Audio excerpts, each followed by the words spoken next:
afternoon panel is being led by Sue Kokonis of OES, an academic advisor with OES. Our panel members from various parts are going to come and sit very kindly underneath their photographs so they know who they are and you know who they are. Welcome, Will, and I'll allow Sue to introduce your panel to you. Please make them feel welcome.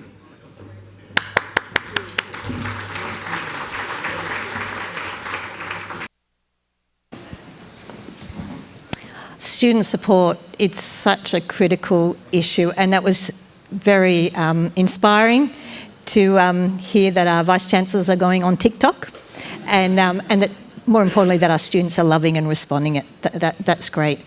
I'm joined here today by a great bunch of people who are going to be talking about the importance of data, and I just want to set the context a little bit here.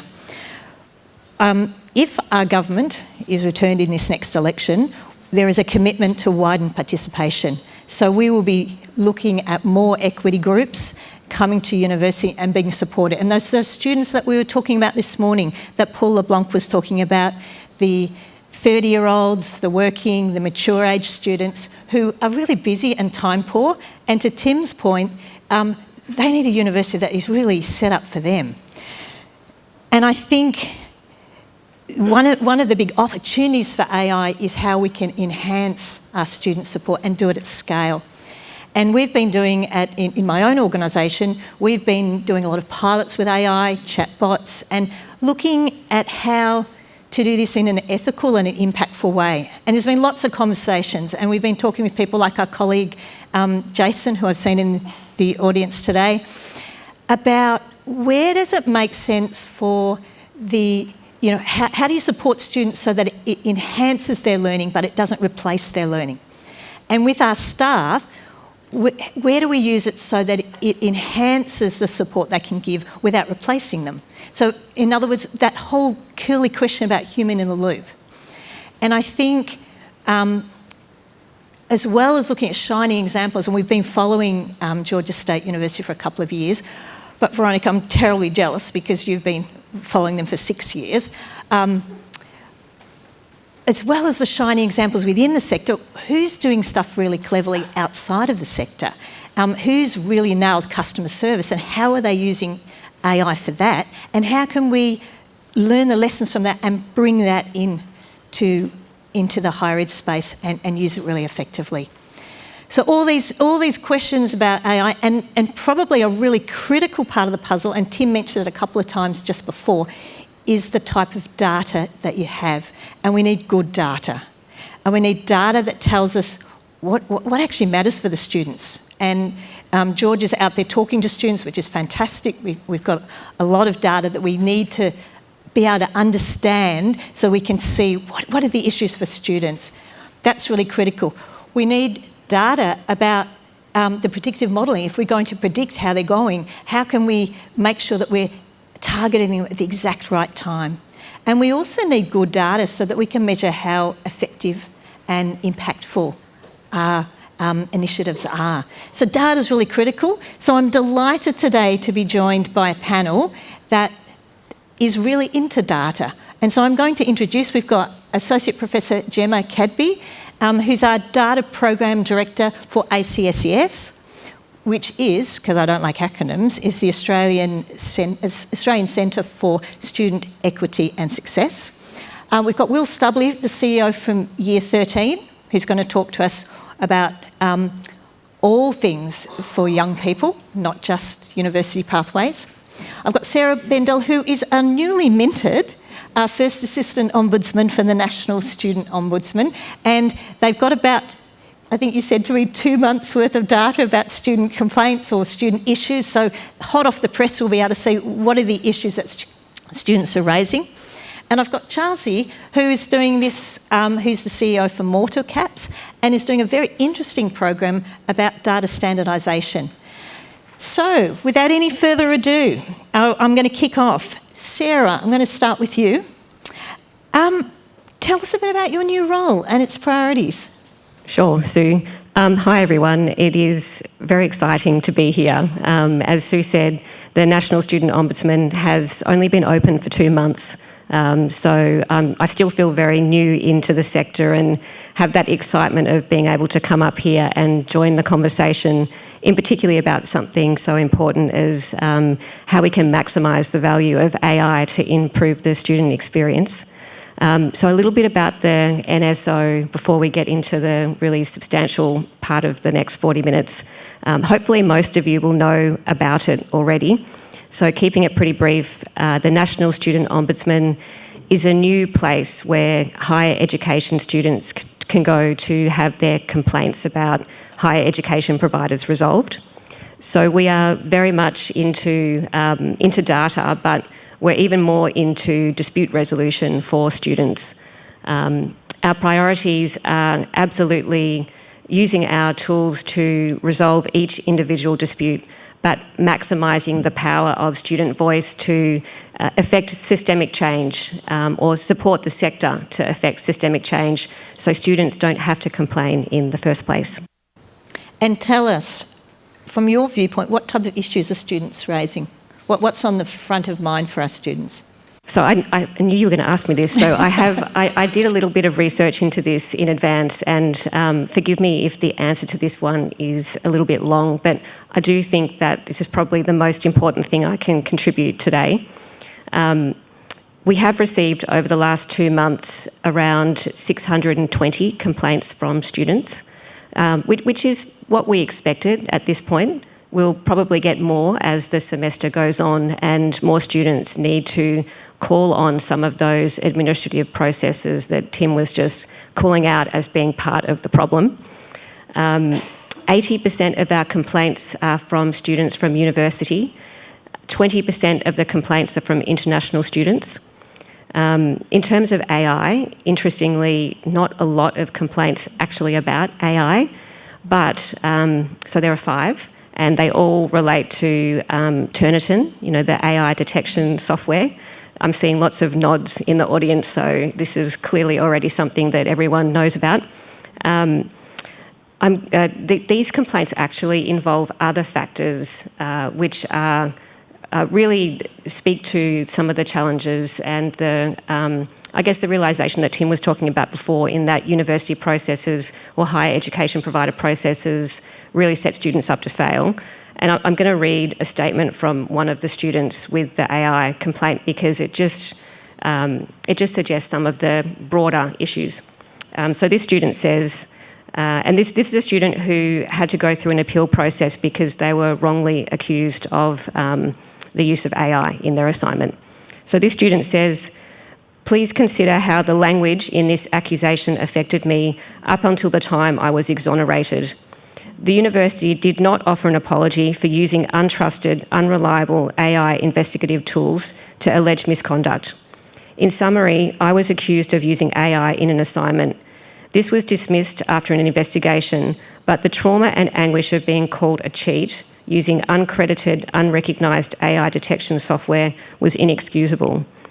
And so this student, that already had their complaint resolved in terms of the outcome of the appeal before they came to the NSO, but they're still so disappointed about what happened to them, and the relationship between them and their university provider is so broken that they have invested their precious time in coming to the NSO to continue that complaint.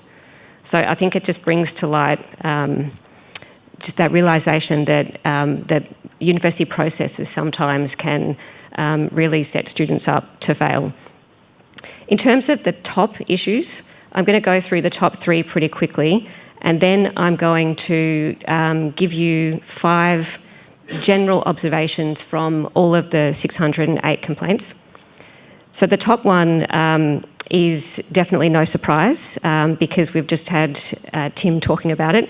41% of the complaints relate to service issues and course administration. In that category are service delays, administrative errors, poor communication, misinformation relating to fees, transfers, withdrawals, credits, and recognition of prior learning. So all the stuff that just doesn't work properly for students. The realisation there being that good administration really matters to students for all the obvious reasons, in that when you do it well, It shows that you're putting the student first, but also if you're doing it badly, the repercussions of these seemingly minor things like a delay in the refund of money can have a hugely significant impact on a student. You know, it can mean the difference between eating or not eating. Second category, at 23% of complaints, is wellbeing and safety issues. So discrimination, sexual violence, bullying, harassment, delays in access to student support services. This is a really important category for the NSO because the origins of the NSO are squarely on eliminating the elements of student safety. So we're very focused on that category. The third one is academic governance issues, and that's 8% of complaints. Pretty much all of those complaints are about university appeals, misconduct, and special consideration processes. And there are some really quite bad stories in that category. So very quickly, I promise, my 5 general observations, and I think this is really important when we think about the potential for AI, because I'm sure there are some quick wins in here that smarter, more tech-savvy brains than mine can pick up.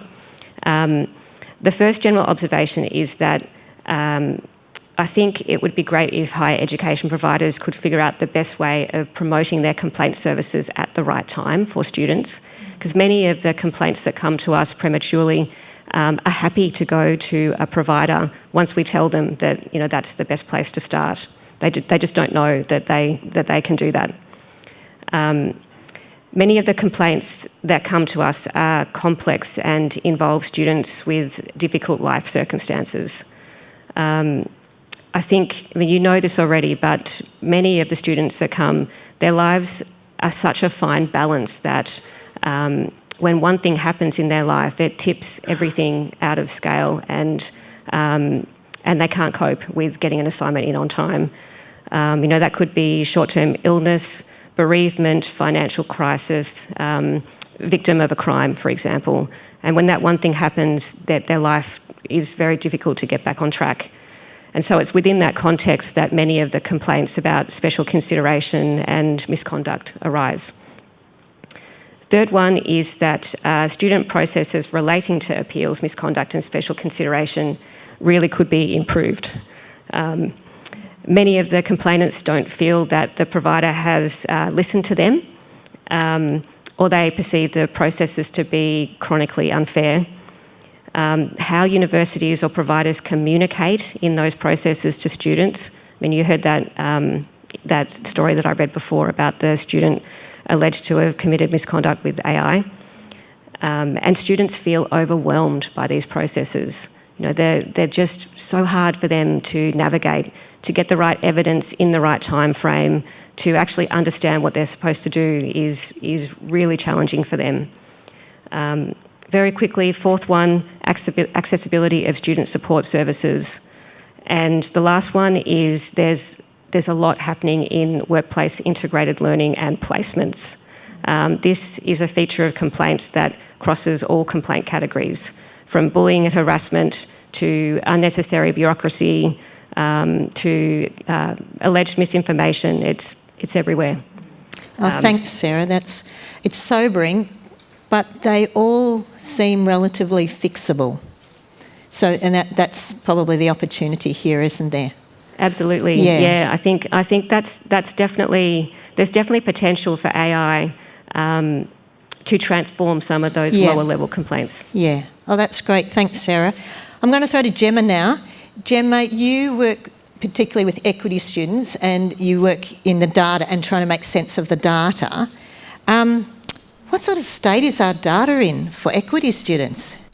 Well, I've written down quite a few of the data challenges. I've actually got a list here. And what I thought I'd do is More bad news. Yeah. So we can sort of break up, I think, the data issues into 3 main categories. So data that's not joined up, data that doesn't exist, and data that could be improved. And just to caveat that at ACSES, we work mainly with Table A and Table B providers. So I speak from that perspective, but I think a lot of this will be true for other providers too. So data that isn't joined up. So we're probably all aware that within universities, data is often in silos. Systems don't talk to each other. I think even as staff or academics, we know that we have to go to 10 different systems to do our jobs, and the data is kept in these silos. And we find as well that equity data often isn't in the hands of the right people.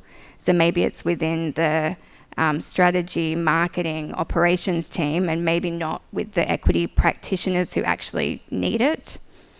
And also when we look across the sector, so tracking student journeys across school, vet and higher ed, and then, back through vet and higher ed, even though we have a USI, that tracking is challenging, potentially say that it's impossible to do currently. So data that doesn't exist. So we have no national coordination for widening participation programs. So as far as I'm aware, except for Queensland, there's no system to track which schools receive university outreach. And that also makes it sort of impossible to track students to see their sort of higher ed outcomes after they've had that outreach. There's no national level data on who completes enabling programs, what even is an enabling program, and what makes them effective. There's also no national data collected on why students leave university. So we have the Quilt Student Experience Survey, which is great, but it asks students who are currently enrolled, did you seriously consider leaving uni this year? Which it has a survivorship bias because you're asking students that didn't actually leave. So I do think that we have our graduate outcome survey. It would be great if there was a way to also survey either through exit surveys or at a national level, having a sort of a part completer survey similar to what NCVER does. And Gemma, just picking up on that theme, what do you think are the key steps to improve our data? Do you have a kind of a roadmap or a wish list that you would like to see? That's a off-the-cuff question. I'm going to have to... could I just finish off the data that could be improved, and then I'll come back to that? Sure. So data governance is also patchy. So across the sector, there's not a lot of documentation, and privacy concerns are a real issue. As we all know, data isn't timely. We've got inconsistent collection and reporting of equity group definitions. And within universities, and I think this is maybe going to answer your question a bit, is data capacity within universities is often really low, at least in terms of like equity teams. So even sort of things that are reasonably sort of complex but actually can be done quite simply. So identifying low SES students, which requires geocoding of their addresses, often can't be done at a university. In terms of equity definition, so low SES students are defined using an area-based measure, not an individual-based measure. So if when the census changes and we find an area has become sort of a higher socioeconomic status, then those students who were considered from a low SES area are no longer considered low SES. So that is pretty flawed. And we also really treat equity groups as separate categories. So we don't really understand the effect of intersectionality, which we know is really common. The interaction, yeah. Yeah. And just one, if I can just add a bit about information. So stepping outside of data into information is, I do a lot of sort of mystery shopping in my role. So I go and apply for, try and enroll in unis and find out information through websites. And again, if you've ever tried to navigate a uni website, you know that it's near impossible. But I just did a simple task of looking to see how much it would cost to study I just did a Bachelor of Arts history unit. So how long does it take me to find out this information, starting from a Google search? So some universities, I could find that information in a minute or two. At one university, which I won't name, it took me 8.5 minutes to price one unit. So I think when you just think about, talking about like universities being student-centred, I just think there's a lot of work that needs to be done, because that's just one little example. But I think So we've got work ahead of us in terms of data, and I'm going to throw to Charlsey now, because Charlsey, you're, as the CEO of MortarCAPS, you're doing a very interesting project with a consortium of 20 universities on some data standards for the student journey. I'm very interested to hear about that. Absolutely, and I think it's 34 now, actually. It's growing every day, and we're very grateful for all the institutions who are bringing this to life. But to go back to, Sarah, your comments around the back office issues, 41%, and, Gemma, what you were talking about, and just the challenges that are inherent in the infrastructures. It's a very complex environment, and for all of you who work at institutions and operate within this environment, you understand that on average you're looking at hundreds of systems that this student data is stored across. The challenge that we have as a sector is that 1,000 institutions are solving this problem 1,000 different ways, which doesn't help. And if you look at other sectors who have similar complexity, we're looking at financial services, healthcare, things like that, they've solved this collaboratively and created standardization, which enables the software that you purchase to be productized to suit the needs of the sector, and also for them to be able to interconnect more easily, transfer data between each other. So if you look at things like open banking or Swift codes, or, my goodness, even an HDMIC, all of these things, or USB-C, sorry, all of these things are based off of standardization. So as a sector, I think we understand that AI is a dream unless we feed it standardized data. It has to be, we have to set ourselves up for success, and we don't have, thanks to AI, the 5 years to get where we need to go. Students are demanding increasingly that we meet them where they're at, to reference what George was saying. And so to do this, we need to collaborate, and we need to do it together, and we need to standardize, and then we need to work with the SaaS providers who we all leverage to build solutions that enable the back office systems to be much more streamlined. We need to make this as easy as possible to allow the equity so all students can access the higher learning. And what we're doing with MortarCAPS is creating that standardization holistically across everything that it is that we do, from learning and teaching, of micro-credentialing, stackable credentialing, research, admin, all of that stuff is encapsulated in the standard moving forward. And we're trying to work with government to adopt the standards the sector creates. So we're not forced and shoehorned into something that doesn't actually suit the needs of the sector and also doesn't suit the needs of the students. We're working really closely with some of the communities of practice to inform what we need in the future, not what we have today. We know what we have today is arguably rubbish and doesn't meet the needs of the students. What we need to know is where we have to go. And there are fantastic organizations and individuals out there who are forward-facing, and we're trying to get that insight to build the future together, and then work with the governments to adopt that. The other thing that we're looking to do is to lower that barrier to entry wherever possible. So moving away from, just a focus around credit and award, right down to the skills that underpin what we need in the future, and encouraging the data model to be the baseline for that. In other industries, this is a hygiene factor, but for us as a sector, this is table stakes to get us where we need to go and unlock the benefits to students, and then enable us to leverage AI to really do this at scale. And given the sense of urgency that we're hearing today, if we get that in place, what will that enable us in terms of AI and student outcomes? Well, everything from, the promised land of all the predictive analytics. The pedagogy for this has been around for over a decade. We know the intervention points we need to have. But there's more nuance to this than I think we've understood historically. We don't need to have, the risk of having all of that data accessible all the time is very real. We do not want our Optus moment as a sector. We really do not want that. And we have as much data as a bank loan application sitting in most of these systems, and sometimes in someone's drawer on an Excel sheet.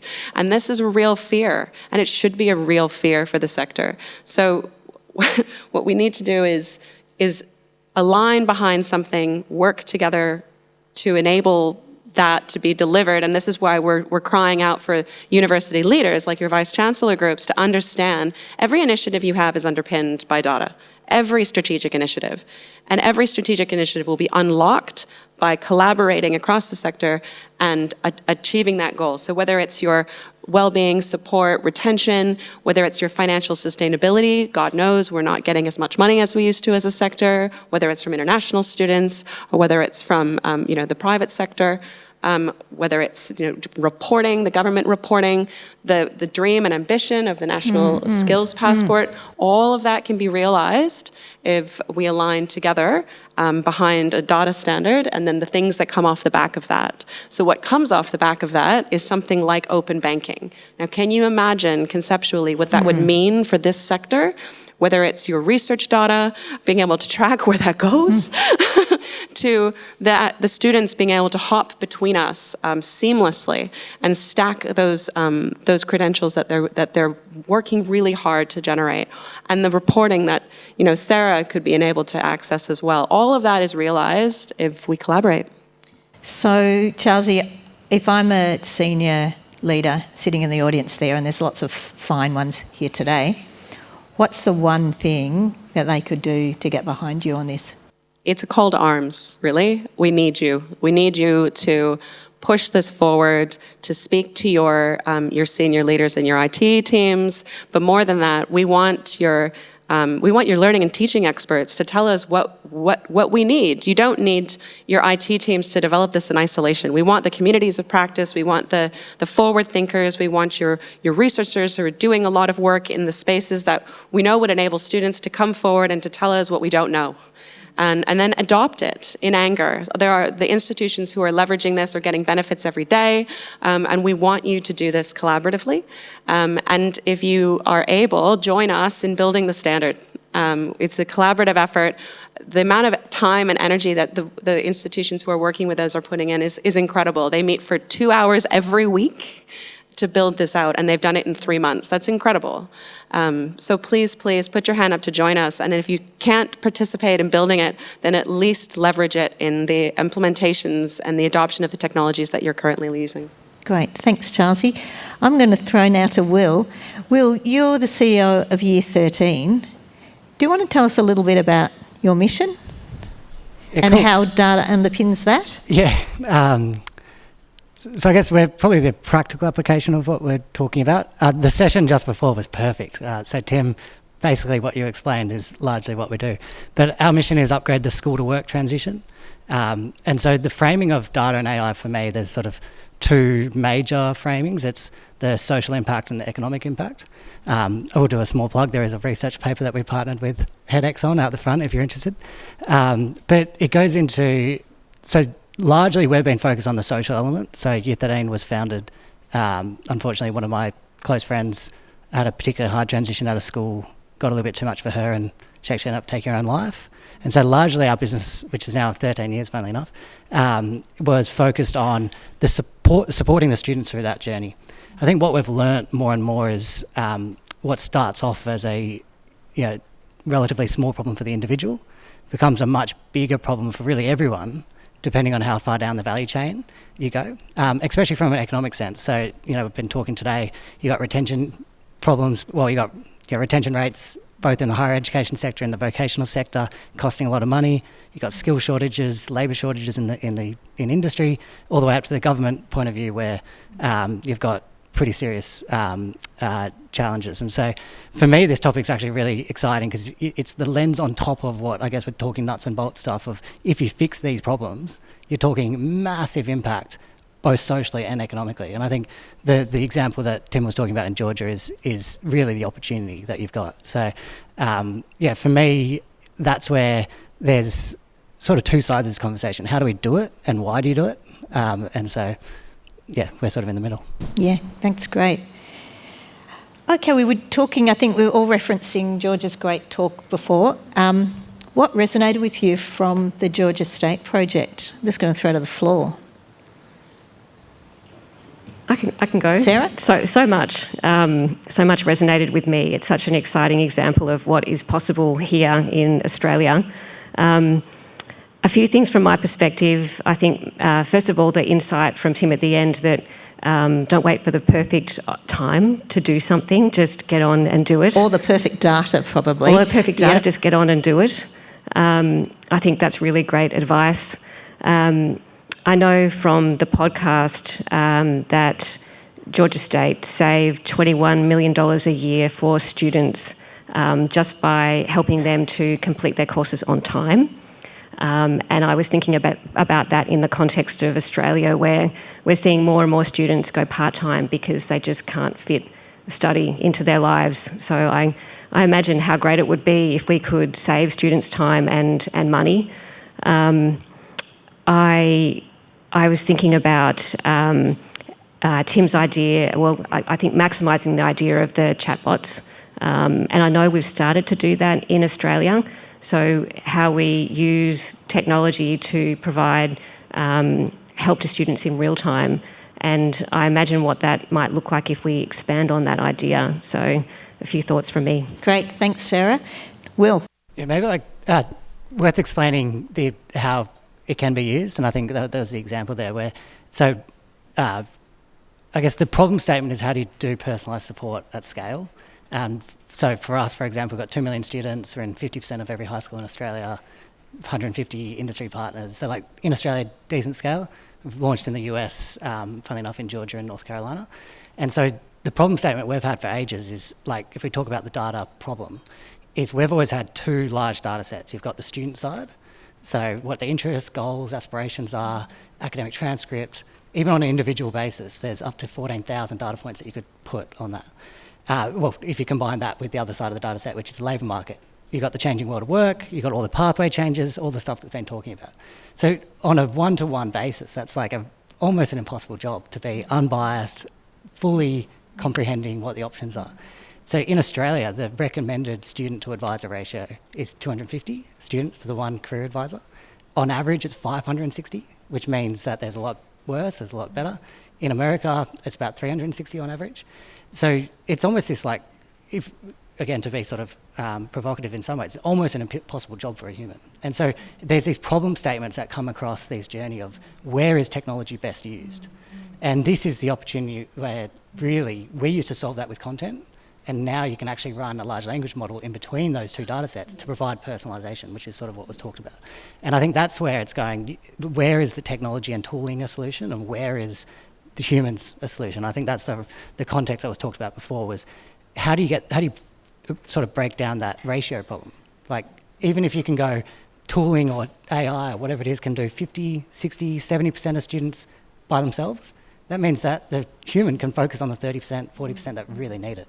And so I think that's the part where, I've been a little bit concerned of how everyone would react to AI, and what I've been actually really amazed by, because I actually think America was a little bit ahead of Australia, is how open everyone's been to it. Because I thought there'd be a bit more fear, but I think the problem statements that are being solved are so important that everyone's been open to it. So again, sort of call to arms why the data is important. The better that. Charlsey? I think I was touched about the efforts you've put into that onboarding, because it's so critical. And I think Gemma, your experience of going around and auditing and it's so common. I don't think we understand, because we're so deep in the sector as we're designing these things, how complicated it really feels. Your average student, whether they're mature age and they haven't been in education for a long time, or your 17, 18-year-old whose parents are not involved in the process, they're trying to navigate this independently. We use more acronyms, we use more complicated language. It is so challenging. And so we really do need to meet them where they're at. We do need to make this, like a handheld situation. And we can't do that at scale for individuals, but we can when we're leveraging AI and other technologies to support them.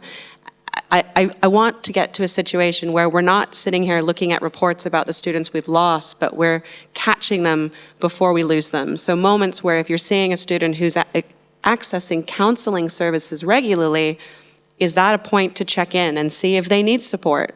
There's so many opportunities across all the different data sets that we have that exist in silos across our organizations to help them and intervene in a timely manner in a way that suits them. But we don't do it because we don't know until it's too late. And it's a real challenge for the sector, but if we are to get it right and we do it as a group, it's transformative and it can change society. So it's a really meaningful endeavor to collaborate around. I think there's two parts to that. I definitely think it's about getting the data at the right time. But we did a pilot where we did have some predictive modelling and we put it right in the hands of the tutors. Yeah. So they knew that day there was we had a risk assessment matrix, and that day that student, that basically it came up a little dashboard and it told them the most important or the higher risk students and why, and it gave them that. But the other part of the puzzle is that we really needed to train or give support to our academic staff to know how to respond, because there's a whole variety of how academics will respond to that. And you want to validate, you want to make sure you're using good psychological practices that are safe and supportive. So I absolutely think you're right. It's getting the right data, and then it's, to Will's point, how you use that data and how you can then scale these one-on-one, really critical experiences that make the difference. Yeah. All right, we've got, we're racing towards sort of the wider question time, but I would just want to throw one quick question out to you guys, and just the first sort of, just a brief thought on it. Let's wave a magic wand. There's no financial or resourcing constraints. What's the most impactful thing you could do with AI in your area? And the time starts now. Gemma, I'm going to throw to you. I'm going to be a bit of a stick in the mud here and say that I don't think we're ready currently to talk about AI when our data is in sort of the situation that it's in. So your magic wand would be fix the data issues? Yes. Yeah. That's number one. All right. Thanks, Gemma. Will, no financial constraints. As CEO, you've been given a huge bucket of money and you don't have resourcing issues. What's the most impactful thing you could do with AI? Yeah, it's just giving everyone access to it. So we're already saying it's a very equitable solution to a very hard problem, and so making it accessible is... Yeah, great. Sarah? Well, I'm still imagining what we could do with a completely maximised version of a chatbot, and my brain is stuck on this because when I was at uni, I was one of those students that had 6 jobs, and uni just had to fit in with everything else. And it was a good uni experience, but it was also an experience where I did miss out on some things because I just either didn't know about them or I could have complained, but I didn't know how to complain. So I definitely fit that type of student. So I've been reimagining my university experience if I had have had access to some real-time Gen AI solution that told me how I could complain if I plugged in a problem, or could tell me that, you know, with my overloaded life, actually Run Club or Wine Appreciation Club was still available and I could fit that into my schedule. Some sort of, I guess, uni buddy there for me whenever I needed it would have been amazing, just to keep me on track, but also to keep me connected to my university experience. Great. Charlsey? I think I'd like to see AI remove the barriers that exist across our organizations so that it feels seamless and it feels supportive and it feels engaging, and that you can access a human when you want to speak to a human, because that human is freed up to do what people do, which is provide empathy and support and to be there. And so that's the vision. But I think I'm in agreement with you, Gemma, that we have a long way to go to get there. And so we need to start now. Great, thanks. I'm going to throw to questions from the audience. Yes. Let's see if my microphone works. Oh, sorry. We're all awake now. Oops. Thanks for that. Sarah, actually, we'll start. There's a question for you, and it is around, with the rapid changes that are happening around data, AI, generative AI, changing student expectations, how do you think we maintain trust with our students? I think by being transparent about what we're doing, that's the most important thing. I don't think students are distrustful of AI, and I know the figures about. I know the UK has done some studies of recent students coming in, and it's 92% now use AI in their assignments and everything else. And my son, who's in year 9. Fessed up, I'm going to out him here, he fessed up to using AI for his maths assignment, take-home maths assignment the other day. He said everyone's doing it for the really difficult ones where you don't know how to get to the answer. In his history class, they are giving them an AI-generated assignment and telling them to fix it. And if you do no work, then you're just going to get a pass because it's a crap assignment that ChatGPT has done. Or you can fix it, and it just teaches them to realise that actually you need a human to analyse things well, in history at least. So I don't think there's any issue with that. I think really what we need to do is make sure that students understand what we're doing on this journey, why we're doing it, and also we have to be ready for when things go wrong, because if they do go wrong at scale, to remediate that. Thanks. And circling back to the comment you made at the beginning around the AI detector, and you told us all that story from the student, one of the questions was, can you make a directive with your new powers to tell universities in the sector no more AI detectors?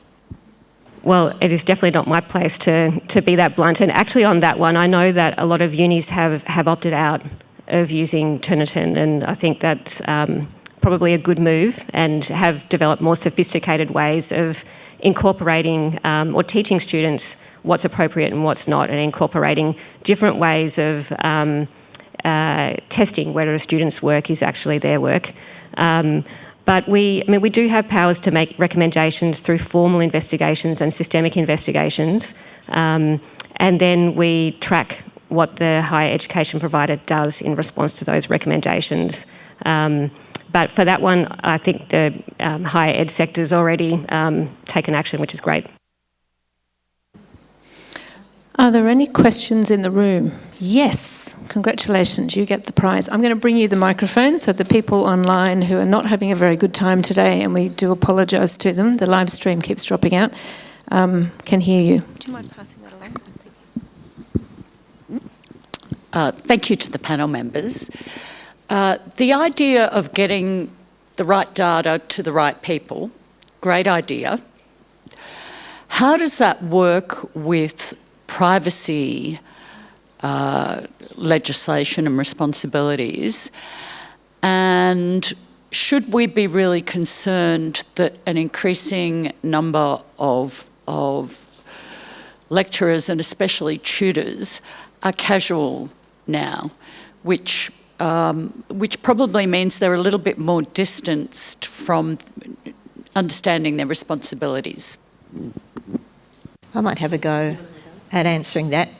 It's a really good question to ask, and the point I think that you were saying also about large amounts of data being kept in unsecure places. We need to be very careful about the data that we're collecting, and you need to figure out what is the absolute minimum data that you need to action for the best outcome for the student. I think, and then you need really good governance, you need really good structures, and you really need good support and training of staff. You've gone into the thorny question of casualisation. We probably can't answer that. We might get the Vice-Chancellors back up on the stage. No. I think that is obviously something that needs to be taken into account, and proper training, proper governance, all those elements. The idea about persistent data and where it persists and what persists and all of that is integral to the work that we're doing, because you don't want one system to rule them all that has all this information that is incredibly risky. You need to only know as much information as you need at that time, and sometimes that can be nothing more than a yes. Like it literally can just be yes, that box is checked, but that information remains over here. And that's all the focus of how you architect that data, how your service layers all work. There's a lot of technical a lot of technical detail that goes into how that comes together, but it's critical in how you architect that, because what we risk now, as more and more data is available, and it will only increase across every interaction they have, whether it's what Wi-Fi network they connected to. I mean, you name it, we've got that data, and this is what I mean by it's very risky for the sector. We need to be very clear on how much of that is available, to who it's available, and that all has to be tracked, and it has to be done in a secure, governable way, and it needs to be done consistently across every institution. Otherwise, we put ourselves at extreme risk. Can I just add one more thing? I mean, it seems to me that providers already have a lot of this data already, and not necessarily in a secure way. So in some respects, you could say that moving towards a more integrated system is better for privacy in terms of record keeping and protecting against misuse of personal information. Great question. Just to add that I was talking about the siloed data. Someone actually did make a point the other day that in some ways siloed data is our strength, because if anyone hacks into a university system, they can only ever get access to one piece of the puzzle. Destroy so one I university's mean, maybe we should be keeping the data siloed. And Gemma brings the silver lining right there. You've done it intentionally. I'm going to come right over to Simon. Theo first. We were just talking about the near future with AI agents. We were all talking about children. My child in primary school already has a little AI study buddy who tells her riddles. But we wanted to think a little bit more about what that might look like. Theo. Thanks, Kelly. Can I just, by the way, say on this point that Charlsey was making around security and data security, and couldn't agree more. And that's one of the reasons why, when we were thinking about our strategic partners to support AI acceleration as part of our responsible AI adoption strategy, we deliberately partnered with Microsoft and CyberCX. The two go hand in hand. So we've increased our cybersecurity quite considerably to support it. But just on this point, it's really interesting. I mean, it's back on this great panel we had around a student-centered view. We're all in that business, basically. And really struck by Neil Rennick's point about, we are part of the problem here. And we need to be part of the solution for our students. And I'm really struck by, I think we're all in this doing very much what he was saying around leveraging data to identify students at risk of non-progression and then supporting them. But I was listening to what you guys were saying. Like, our vision is that inside the next 5 years, every single student that enrolls at our university at the point of enrollment will have an AI agent that will follow them for their entire student journey. And basically, they don't have to go anywhere else. It will push content to them. It will identify when and how they may require support. It will point them towards the support. It will provide advice around their learning journey. It will push content, but also interactively do so. And that will stay with them after they leave. Am I seeing a problem here? I mean, why can't we do that in the next few years? We've got a bunch of people here on data. What's the problem? I'd like to know it. Can I ask you a question? Who owns that data? You or the student? That's a good question. But I guess my point is, and this is why we need to have this kind of conversation, is that's a technical question, and I'm interested in how we actually push a vision, and then we just push through the technical issues and solve them. Can I reframe that to the audience? What would it take to achieve that vision from a technical point of view? Because technical challenges are to be solved. So what would it, I think, is that a fair reframe of your question? That's a great reframe. Okay. What would it take to achieve that vision of a AI agent connects with you right from the start, holds your hand all the way through, and I liked your little kicker at the end where they stay with them after. That's lovely. What would it, Charlsey, I'm going to go to you because you're in the thick of this. Your data would have to be highly structured across your entire ecosystem. And it's not. But it would need to be, absolutely, to enable that vision. And all of the privacy and consent would have to be inherent, so the student would need to own that data. And so that would be how much of that they allow you to see, how much of that they take with them. Do they want a student advisor to see that they've been accessing, counseling services, for instance? They need to own the granularity of what they need to own throughout that process, I think, is still being discovered by institutions, and we're trying to accelerate that process. And the huge amount of governance that goes behind that. There's also the fact of the vision is to have them take that with them, then you need to be able to enable them to do that, where they're not stuck paying licensing fees for something in perpetuity, or you're stuck paying licensing fees for something in perpetuity that you may not want to do so. So there is a lot of different elements to that vision and bringing and realizing that vision. But I think I love the vision though, because I think you're right. I think that that's the way we're going, or at least it should be the way we're going. An AI agent in some capacity that feels like it knows you intimately, but that as an individual, you need to feel very secure that you have full control over that AI agent as an individual. And that's a real risk as it stands. Could we throw to Tim, sorry to single you out, your institution has gone some way to solving that. What's some lessons that you've learned that would be relevant?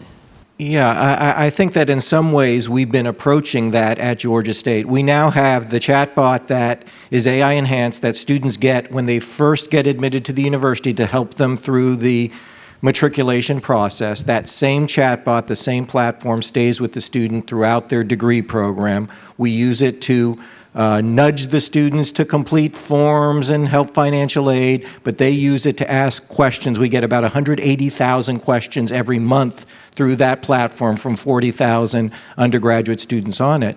And we've produced a number of randomized control trials that are published and on the website for the institute I direct, the NIS. And what it shows is not only do those experiences help the students improve their outcomes, but disproportionately benefit students from underserved backgrounds. So in the case of Georgia State, our Black, our Hispanic, our low-income, our first-gen students have a bigger bump in the positive outcomes from that. But what we've recently done, and right now I've got an $8 million U.S. Department of Education grant as long as the U.S. Department of Education actually exists, we're taking that same tool, the exact same platform, and using it to help students in high enrollment, high DFW rate classes, classes with high non-pass rates, where we work with the faculty in the course to say, okay, what kind of issues are coming up? What kind of questions need to be answered? How can we nudge the students? Let's give the student, midterms coming up, let's give the student a sample question to see if they've studied enough and are prepared appropriately and so forth. What we've been able to document is significant improvements in final grades in those courses, as much as 7 points on a 100-point scale, and again, disproportionately strong gains for students from underserved backgrounds. So it's not quite the seamless vision. The data that we use in one of those contexts doesn't always translate to the next. So the tool that is helping the students in a microeconomics course is not the same data set as the tool that's helping the student with their financial aid issues and so forth. We definitely would struggle with continuing this tool after graduation because it costs us every semester per student to support this technology and so forth, but it's not unrealistic at all. And we did that over the course of a couple years with technology that's already available. Yeah, can I just add one? I think that's a really good point. I think that's where, like, this is real. Like, it's already there. Like, there's that. Like, we've got a tool that's already in the US, in Australia, doing exactly this. The thing I'd take away is, like, this is not an esoteric vision. It's real. There's already students using it. There's schools using it. There's unis using it. There's TAFEs using it. So, like, I think there's maybe that gap in understanding in the audience where this is already real. And so, like, take a look. And it's not about, like, I think, Charlsey, when we get this great data standard, we will go ahead in leaps and bounds. But it's not, to me, it's not also about waiting for that. It's about experimenting, it's about piloting, it's about iterating, it's about learning, which is very much, I know, the Georgia State model. And I think, and along the way, and then almost working in parallel, so we've got action happening at the same time as we've got the deeper, better standardisation and better data, and we will just continue to improve. So to me, it's not, we've been talking a lot about, it's very important to get the right data and to standardise it, and Gemma, you've done a great job of kind of outlining perhaps, where we really need to get that data, but it's also not waiting for that to get all the data lined up, because we're very good in this sector about doing that, aren't we? We get everything lined up and then we start. And that's probably not a completely fair assessment, because I know across the universities, lots of universities are innovating and trialling and piloting, and there's many of you in this room are doing that. Thank you, Sue. Thank you. Fantastic. We unfortunately do not have time for more questions. Can we thank the panel?